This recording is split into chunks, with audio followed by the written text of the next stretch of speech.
নমস্কার বন্ধুরা, আমি উত্তম মাহাতো আর আপনারা দেখছেন উত্তম টেকনিক্যাল ইনফো। আজকের ভিডিওতে জানাবো কৃষক বন্ধু প্রকল্পের নতুন কিস্তির টাকা কবে পাওয়া যাবে, কারা পাবেন আর কি কি করলে টাকা আটকে যাবেন। ভিডিও শুরু করার আগে সাবস্ক্রাইব করে নিন। এখানে নিয়মিত সরকারি স্কিমের আপডেট দেওয়া হয়।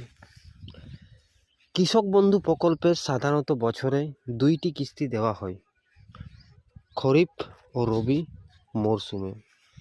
খরিফ কিস্তি সাধারণত জুলাই আগস্টের মধ্যে আসে, আর রবি কিস্তি সাধারণত নভেম্বর ডিসেম্বর মধ্যে অ্যাকাউন্টে ক্রেডিট হয়। সরকারি নির্দিষ্ট তারিখ আগে জানায় না, তবে এই সময়ের মধ্যে টাকা আসে।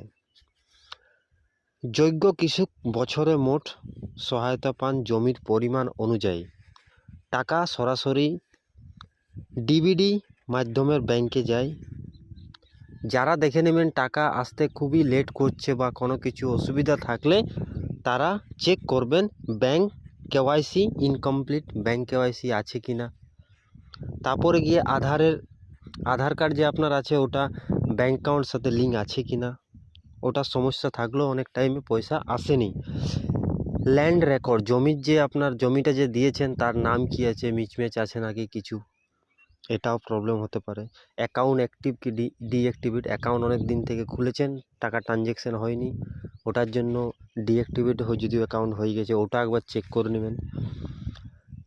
সব থেকে বড় ব্যাপার কেওয়াইসি, ব্যাংকের কেওয়াইসি আপডেট করুন। আধার লিঙ্ক চেক করে নেবেন স্থানীয় কৃষি দপ্তরে। দুয়ারে সরকার ক্যাম্পে যান। ভিডিওটি কাজে লাগলে লাইক করুন, সাবস্ক্রাইব করুন উত্তম টেকনিক্যাল ইনফো আর বেল আইকন চাপুন। ধন্যবাদ।